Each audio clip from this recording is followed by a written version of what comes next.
Hello everyone, आप आ गए। चलो ठीक है। अब आप लोग आ तो गए हो। 27 तारीख को हमारा पेपर है, क्लास 10th का हिंदी का पेपर है। ठीक है, तो भैया अपने पास 2-3 दिन बड़ी मुश्किल से अब बच रहे हैं, तो उसके लिए जो मैं वीडियो बना रहा हूँ, बहुत शानदार वीडियो होने वाली है। उतना ही पढ़ लो, आप अच्छे तरीके से पास हो जाओगे। ठीक है, तो सबसे पहले जो मोस्ट इम्पोर्टेंट भैया, हमारे 30 नंबर के तो ऑब्जेक्टिव आते हैं पेपर में। कितने नंबर के ऑब्जेक्टिव आते हैं? 30 नंबर के सीधे सीधे ऑब्जेक्टिव आते हैं, उनकी चर्चा करते हैं हम। ठीक है, अब उन ऑब्जेक्टिव की बात करते हैं। मेरी बात ध्यान से सुनेंगे। अभी जो मैं आपको एक पूरा बोर्ड चित्र दिखाई दे रहा है, पूरा भर दिया मैंने। आपका समय बचा रहा हूं मैं, ताकि आप सिर्फ आसानी से जो चीज भी लिखी है उसको अच्छे तरीके से समझें और अपना काम आसानी से निकल जाए। ठीक है, हमें बेसिकली 30 नंबर चाहिए। ये बोर्ड में जितनी सारी चीजें आपको धुंधली धुंधली या अच्छे से दिख रही है, अभी दिखने लग जाएगी अच्छे से। जब मैं आपको पूरा समझाऊंगा, आपको समझ में आ जाएगा कि ये 30 नंबर हम कैसे लेके आएंगे। ठीक है, तो जैसे मैंने आपको वादा किया था कि चलो हम हिंदी पे बिंदी लगा देते हैं, तो हिंदी के मैंने कुछ यहाँ पर एक गिनती लिखी हुई है, ध्यान से समझेंगे कि 1 से गिनती चालू हो रही है हमारी। भैया 1 से गिनती चालू होती, सबको पता है यहाँ तक। अब एक अंक वाले को अपन क्या कहते हैं? एक अंकी। ठीक है, एक अंक वाले को अपन क्या कहते हैं? एक अंकी कहते हैं। चलो भैया, दो क्या है? काव्य के भेद या प्रबंध काव्य के भेद कितने होते हैं? 2। दृश्य काव्य और श्रव्य काव्य। दृश्य मतलब देखना, श्रव्य मतलब सुनना। चलो कोई बात नहीं। काव्य के भेद, प्रबंध काव्य के भेद कितने होते हैं? 2। सर, काव्य के भेद 2 हैं, देखना और सुनना। और छंद के प्रकार के भी कितने होंगे? 2। छंद के प्रकार कितने होंगे? 2 ही होंगे ना। ठीक है, आगे भाषण में गद्य और पद्य। छंद के प्रकार कितने होते हैं? गद्य और पद्य।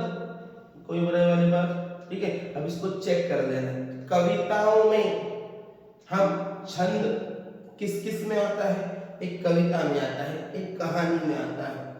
आई बात है तक समझ में? तो काव्य के भेद, प्रबंध काव्य के भेद कितने होते हैं? 2। संधि के भेद कितने होते हैं? 3। संधि के भेद कितने होते हैं? 3। स्वर संधि, विसर्ग संधि और आपको पता है तीसरा नाम।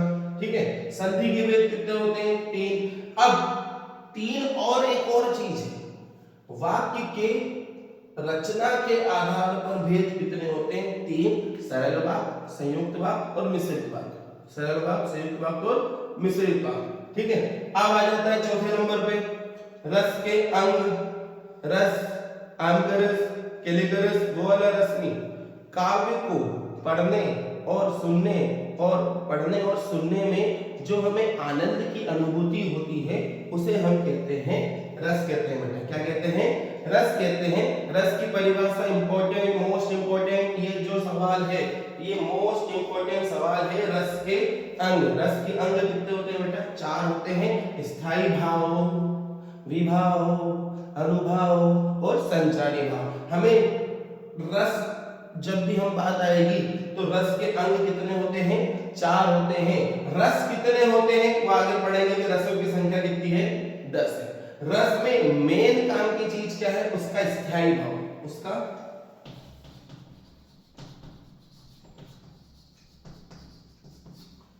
उसका स्थायी भाव।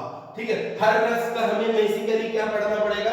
स्थायी भाव पढ़ना पड़ेगा, तो हमारा काम आसानी से हो जाएगा। तो 4 क्या होते हैं तुम्हारे रस के अंग। ठीक है, उसके बाद 6 समास के प्रकार। समास के प्रकार कितने होते हैं बेटा? 6 होते हैं, जो अपन पढ़ते हैं। कर्मधारय समास, उसके बाद अव्ययभाव समास, बहुव्रीहि समास, तत्पुरुष समास, द्वंद्व समास। ठीक है, ये जितने भी समास हैं इनकी संख्या कितनी होती है? 6। और एक रह गया गिनती वाला सर, जो बार बार परीक्षा में पूछ रहा है, गिनती वाला द्विगु समास। गिनती वाला द्विगु समास, और जिसके अंदर परम पिता परमेश्वर की बात हो जाए, भगवान की बात हो जाए। अरे मेरी बात में परम पिता परमेश्वर की बात हो जाए, भगवान की बात हो जाए, उस भाव को नाम है बेसिकली। ठीक है, उस समास का नाम के ऊपर भी अपन चर्चा करेंगे। ठीक है, और जिसमें और शब्द का लोप आ जाए, और जो मैं बार बार बोल रहा हूं, और शब्द दिखा लो। माता पिता, माता और पिता, रात दिन, दिन और रात, भाई बहन, भाई और बहन। तो ये जो और वाले की पिक्चर खत्म हो रही है। और वाला खा गया, ठीक है, सीधा बोल देते ना माता और पिता, बार बार बोलेंगे माता और बहनों, है क्या, नहीं है ना। चलो अब समास के प्रकार कितने होते हैं, 6, ठीक है। अब आता है वाक्य के भेद। सर ये वाक्य के भेद तो सर यहाँ भी पढ़ाए थे बेटा, ये रचना के आधार पर है, अभी किसके आधार पर है, अर्थ के आधार पर, पढ़ ले बेटा, ठीक। तो वाक्य के भेद अर्थ के आधार पर कितने होते हैं, 8। आज्ञावाचक, संदेहवाचक, निषेधवाचक, कथावाचक, कथन जिसमें कोई कथन की जा रही है, अगली बात समझ में, ठीक है। और ऐसे कुल मिला के कितने, 8 है। रसों की संख्या आपके सिलेबस में, रसों की संख्या हमें कितनी बताना है, 10। 10 क्या है, रसों की संख्या। 10वें रस का नाम बताइए, वात्सल्य रस। 10वें रस का नाम बताइए, वात्सल्य रस, ठीक है। आगे पढ़े, ओके। अब हमारे पास जो 11 नंबर आता है, ये दो कहानियां हैं, एक होता है सोठा, एक होता है दोहा। सोठा के पहले और तीसरे चरण में जो मात्राओं की संख्या होती है, अब मैं अगर बोलूं छंद के प्रकार, तो छंद के प्रकार बेसिकली क्या होते हैं, वार्णिक छंद और मात्रिक छंद, ठीक है, जो मैंने आपको बताया, ठीक है, वो गलती बता दिया कि छंद के प्रकार कितने होते हैं, मात्रिक छंद और वार्णिक छंद, ठीक। तो सोठा के पहले और तीसरे चरण में, सोठा में कितने चरण, 4, दोहे में कितने चरण, 4, चौपाई में कितने चरण, 4। तो सोठा के पहले और तीसरे चरण में कितनी मात्रा होती है, 11। इसका उल्टा दोहा के दूसरे और चौथे चरण में कितनी मात्रा होती है, 11। इसीलिए सोठा, दोहा और मैं आगे बताऊंगा चौपाई, इनको हम बोलेंगे मात्रिक छंद, इनको क्या बोलेंगे अपन, मात्रिक छंद, ठीक है। तो 13 क्या है भैया, सोठा के, अब ये पहला और तीसरा बता दिया सोठा का, तो दूसरा और चौथा बताना पड़ेगा अपने को। तो दूसरा और चौथे चरण में 13 मात्राएं होती हैं, 13 मात्राएं होती हैं सोठा के दूसरे और चौथे चरण में। अब उसके बाद दोहे के पहले और तीसरे चरण में, दोहे के पहले और तीसरे चरण में कितनी मात्राएं होती हैं, 13 मात्राएं होती हैं, 13 मात्राएं होती हैं दोहा और दोहे के पहले और तीसरे चरण में, ठीक है, ध्यान से सुनेंगे। अब दोहे के पहले और तीसरे चरण में, अब उसके बाद आ जाता है चौपाई, इसमें 16 मात्राएं होती है, हर चरण में कितनी मात्रा होती है, इसके अंदर 16 और 16, ठीक है। अब 13 11 कितने हो गए, 24।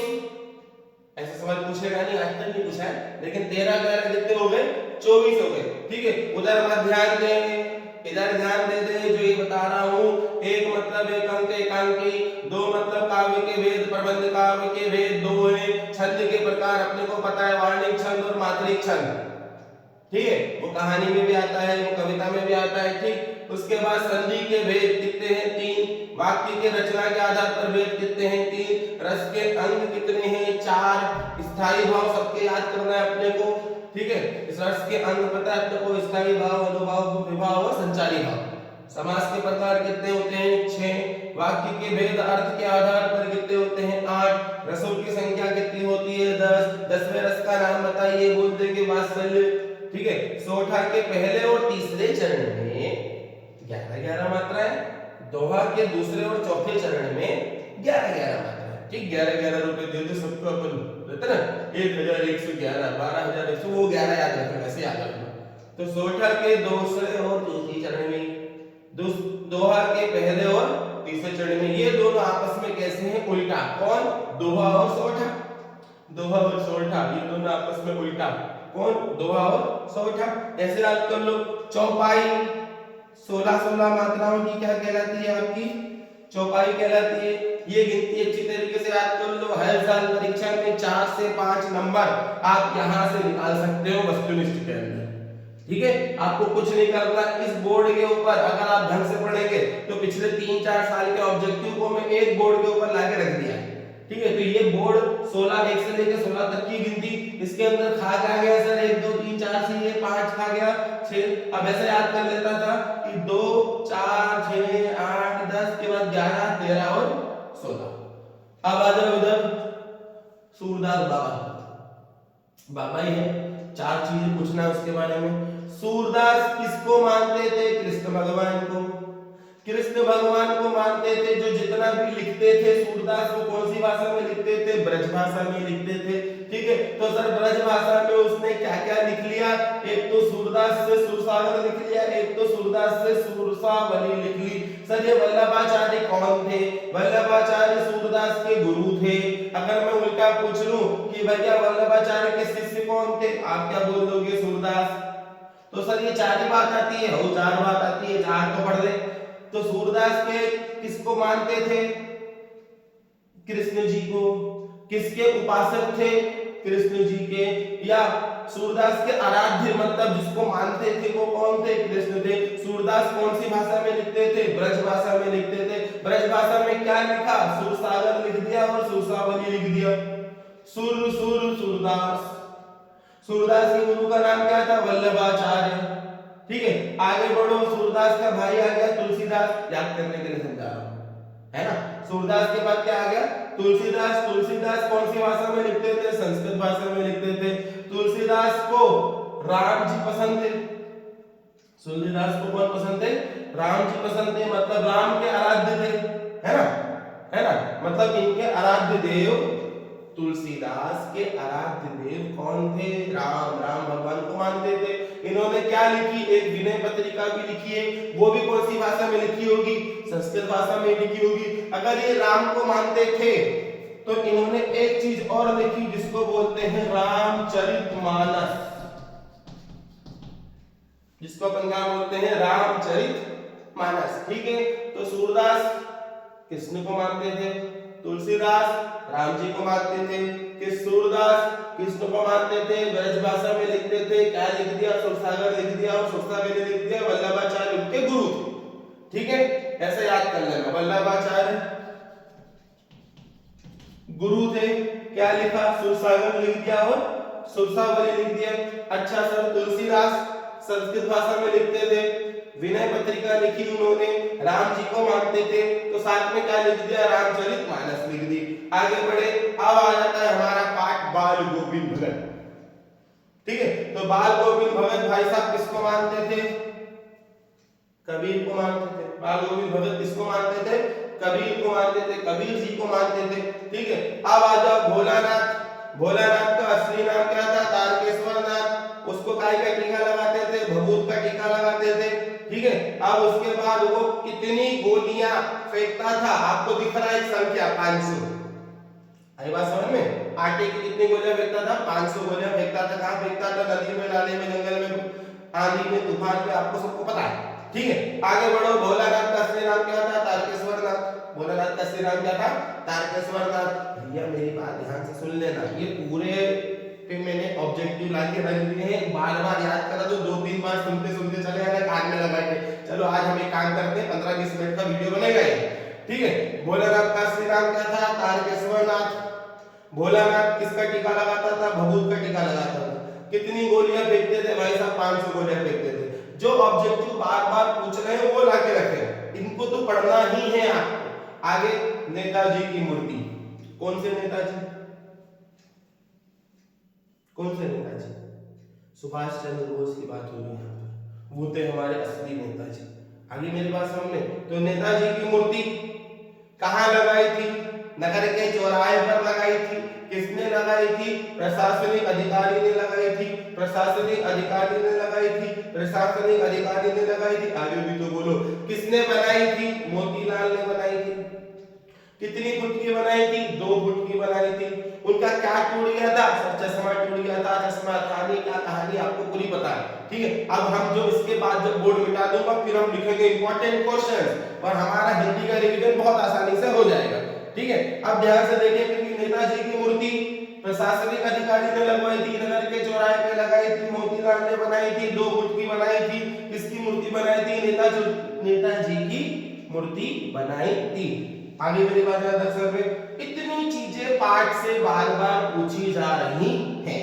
आगे आ जाओ, अब सर ये तो पाठ की बात हो गई, सूरदास तुलसीदास की बात हो गई। अब आ जाते हैं हमारे पाठ, हमारी कविताएं। अब उन पे बात करेंगे तो उनके क्या चाहिए, अपने को लेखक चाहिए।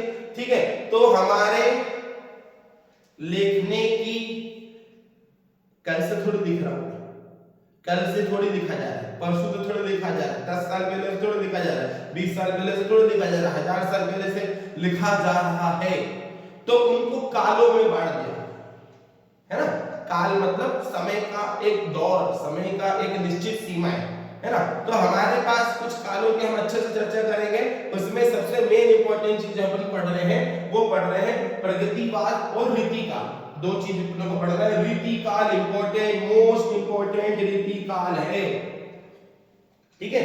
तो रीतिकाल अपने को अच्छे से पढ़ना है। तो रीतिकाल और प्रगतिवाद। अब जो सूर्यकांत त्रिपाठी निराला, जो निराले थे, वो कहां पैदा हुए थे? सब पश्चिम बंगाल में पैदा हुए थे, मेदिनीपुर नाम की जगह पर। कहां पर? मेदिनीपुर नाम की जगह पर। कहां पैदा हुए थे? पश्चिम बंगाल में पैदा हुए थे। कौन पैदा हुए थे? सूर्यकांत त्रिपाठी निराला जी पैदा हुए थे। वो प्रगतिवाद की कवि थी, ठीक है। इधर स दिख रहा है।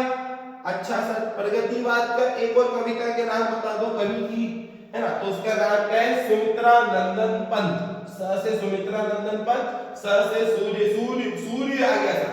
इधर भी सू दिख रहा है, इधर भी सू दिख रहा है, दोनों काय के हैं? प्रगतिवाद के हैं। तो सूर्यकांत त्रिपाठी निराला, सुमित्रा नंदन पंत। सूर्यकांत त्रिपाठी निराला, सुमित्रा नंदन पंत। मेदिनीपुर पश्चिम बंगाल में इनका क्या हुआ था? जन्म हुआ था। किनका जन्म हुआ था? सूर्यकांत त्रिपाठी निराला का। कौन थे? प्रगतिवादी कवि थे। आगे बात समझ में। अब हमारा मध्य प्रदेश है ना, मध्य प्रदेश। भारत देश के नक्शे में सबसे मेन सेंटर पे कौन है? मध्य प्रदेश है। और उस मध्य प्रदेश ने कई जादूगर दिए। एक जादूगर तो तुम्हारे सामने खड़ा हुआ है। तो कलम का जादूगर स्वयं प्रकाश। कलम का जादूगर किसे कहा गया? स्वयं प्रकाश। स्वयं प्रकाश कहां होगा?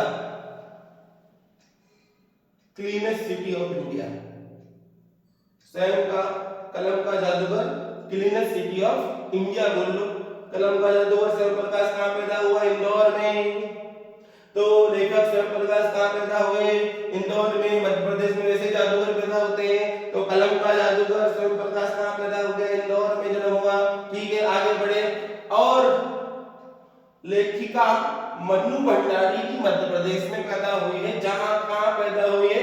मंदसौर जिले में। कहां पर पैदा हुई है? मंदसौर जिले में पैदा हुई। कौन? मंदसौर में पैदा हुई कौन? लेखिका मन्नू भंडारी। इसने क्या लिखा था?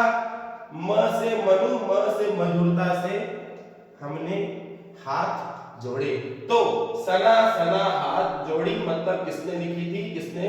मनु भंडारी जी ने लिखी थी। मनु भंडारी जी का जन्म कहां हुआ था? मंदसौर में हुआ था। मंदसौर कहां पाया जाता है? दिल में। इंडिया के दिल में पाया जाता है, मध्य प्रदेश में पाया जाता है। और जो जादूगर जी हैं, कौन है? कलम का जादूगर स्वयं प्रकाश।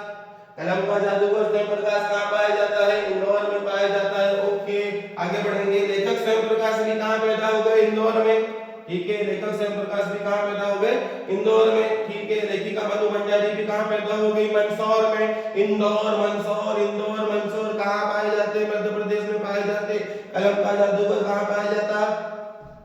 मध्य प्रदेश में पाया जाता। स्वयं प्रकाश अपने आप ही प्रकाश फैला दिया, ठीक है। आगे बढ़ेंगे। फादर कामिल बुल्के, ब से बुल्के, ब से बेल्जियम याद रखेंगे, है ना। ब से बुल्के, ब से बेल्जियम लिख के आओगे। कौन से प्रांत में है वो उससे लेना देना नहीं है। आप बेल्जियम लिख के आ जाओ, आपका काम आसानी से हो जाएगा। आगे बढ़ेंगे अपन। ओके सर, ये क्या है? 16 छतों वाला घर। इसको अपन आखिरी में देखेंगे। अब आ जाओ। मैं क्यों लिखता हूं मेरे को आज तक पता नहीं चला। मैं अज्ञानी हूं, इसलिए मैंने क्या नाम लिख दिया? अज्ञान। सचिनानंद, प्रेमानंद, इस टाइप से कुछ नाम है उसका। वात्सल्यायन, और पूरा नाम शॉर्ट फॉर्म में अपन क्या लिख देते हैं उसको? अज्ञान। तो मैं क्यों लिखता हूं, थोड़ी सी हिंदी उठा के देखी होगी तो पता चला होगा कि मैं क्यों लिखता क्या है। हमारे पाठ में दे रखा है मैं क्यों लिखता हूं? अज्ञान। उसके बाद संस्कृति और सभ्यता। संस्कृति और सभ्यता। तो संस्कृति की बात आ जाए, सभ्यता की बात आ जाए, किसने लिखी? रामचंद्र शुक्ल। किसने लिखी? रामचंद्र और शुक्ल। कन्यादान, ऋतुराज, लखनवी अंदाज, यशपाल जी ने लिखा था। कामयानी, मोस्ट इंपोर्टेंट, 2 बार परीक्षा में पूछा गया कि कामयानी किसने लिखी थी? जयशंकर प्रसाद ने लिखी थी। किसने लिखी थी? जयशंकर प्रसाद ने लिखी थी। आगे बढ़ेंगे। माता का आंचल, बहुत अच्छा होता है। माता का आंचल शिव पूजन सहाय, माता का आंचल हमारा पूजनीय है, माता का आंचल जो है वो पूजनीय है, इसलिए उसको किसने लिखा, शिव पूजन सहाय। याद कर लो बच्चा, बहुत अच्छे तरीके से समझा दे रहा हूं कि माता का आंचल पूजनीय होता है ना, आराधनीय होता है, हाथ जोड़ने पड़ते हैं, तो शिव पूजन सहाय माता का आंचल। कामयानी जय शंकर प्रसाद, ठीक है, काम करेंगे तो अपने को प्रसाद मिलेगा, इसलिए याद रख लो जय शंकर प्रसाद। काम करा तो प्रसाद मिल गया, जय शंकर प्रसाद। ओके ठीक है। संस्कृति रामचंद्र शुक्ल, मैं क्यों लिखता हूँ अज्ञानी हूँ इसलिए लिखता हूँ, इसमें क्या नाम लिख दिया अज्ञेय, कोई बुराई वाली बात। कन्यादान ऋतुराज, जो राजा होगा वही तो कन्यादान करेगा, जो राजा होगा वही तो क्या करेगा, कन्यादान करेगा। याद करने की ट्रिक है बेटा, बार बार कहां परेशान हो गए, कन्यादान ऋतुराज। ओके लखनवी अंदाज यशपाल, कामयानी काम कर दिया, प्रसाद मिल जाएगा, इसलिए जय शंकर प्रसाद। माता का आंचल बहुत पूजनीय होता है, इसलिए इसको क्या नाम दे दिया, शिव पूजन सहाय। ठीक है। पंचवटी, पंच पंच पांच, गिनती आ गई, पंचवटी 5 गिनती आ गई, किसने लिखी, मैथिली शरण गुप्त ने लिखी। तो मैथिली शरण जी ने जो पंचवटी लिखी है, कभी कभी पंचवटी का समास विग्रह करने के लिए आ जाता है, तो पंचवटी मैथिली शरण गुप्त, पंचवटी पंच नौ ग्रह, नौ चौराहा, 4 जहां गिनती आ जाए वहां आपको क्या करना है, द्विगु समास। ठीक है। अब रीतिकाल के कवि कौन थे, एक कवि थे हमारे भूषण जी, ठीक है। उसके बाद प्रगतिवादी का मैंने आपको बता दिया है, प्रगतिवादी सुमित्रानंदन पंत थे, है ना। कलम का जादूगर स्वयं प्रकाश कहाँ पैदा हुआ, इंदौर में पैदा हुआ, और साथ में इंदौर के साथ में एक चीज और है, मंदसौर, मंदसौर में क्या हुई, लेखिका मनु भंडारी, मधुर रूप से हमने सना सना क्या कर दी, हाथ जोड़ दिए। ठीक है। अब उसके बाद आ जाता है नागार्जुन को क्या मूल नाम, नागार्जुन का असली नाम, ठीक है। तो नागार्जुन का मूल नाम क्या था, वैद्यनाथ मिश्र। जगह जगह बोर्ड लगे हैं, यहां से कहीं भी चले जाओ रास्ते में, है ना। नागार्जुन का मूल नाम वैद्यनाथ मिश्र, मैथिली में यात्री, इनको दूसरे नाम से भी बुलाया जाता है, मैथिली में यात्री। आगे मेरी बात आंसर में। अब ये जो बोर्ड मैंने पूरा भर दिया, इसमें आपको मेन इंपॉर्टेंट सारी चीजें ऑब्जेक्टिव लाके पटक दी है। आप इसको वीडियो को पॉज कर सकते हो, एक पेज को उतार सकते हो, यहां से कम 30 में से 15 से 18 नंबर के ऑब्जेक्टिव यहां से पूछेगा, बार बार पूछे। पूरे भी बैठा दूं तो कोई आश्चर्य मत करना कि जेल में पेपर लेके बैठा हुआ हूं, ऐसा नहीं है। हमने जो इंपॉर्टेंट लगे, आप 2, 3, 4 साल के बच्चों को बोलो कि 2, 3, 4 साल के पेपर का ऑब्जेक्टिव याद करें, उसको याद ही नहीं होंगे, वो कॉपी नहीं खोल के देखेगा। वीडियो के माध्यम से थोड़ी सी याददाश्त करने की ट्रिक बता दी कि जो राजा होता है वो कन्यादान करता है, इसलिए कन्यादान किसने लिखा, ऋतुराज ने। काम करा तो प्रसाद मिल गया, जय शंकर प्रसाद। माता का आंचल पूजनीय है, इसलिए शिव पूजन सहाय। पंचवटी 5 वटों का समूह, द्विगु समास, मैथिली शरण गुप्त ने लिखा था। हमारे इंदौर शहर में बहुत सारे जादूगर पाए गए, तो कलम का जादूगर स्वयं प्रकाश कहाँ पैदा हुआ, इंदौर में। ये तो हमारा एक बोर्ड मैंने लिखा, जो मैंने वादा किया था कि भैया मैं एक बोर्ड पे, अब इस बोर्ड को मैं मिटा करके वापस पूरा बोर्ड आपको भरा हुआ मिलेगा, और साथ में आपको मोस्ट इंपोर्टेंट क्वेश्चंस आपको मैं यही बता दूंगा, जो बार बार परीक्षा में पूछे गए और जो पूछे जाएंगे। मुश्किल से 15 से 20 क्वेश्चन दूंगा, तो आप लोग इसको उतार लीजिए, फिर मैं इसको रेस करेंगे, फिर पूरा लिखा हुआ मिलेगा। अब हम आगे कंटिन्यू करेंगे, 2 मिनट का ब्रेक, आप इसको उतार लीजिए, ठीक है।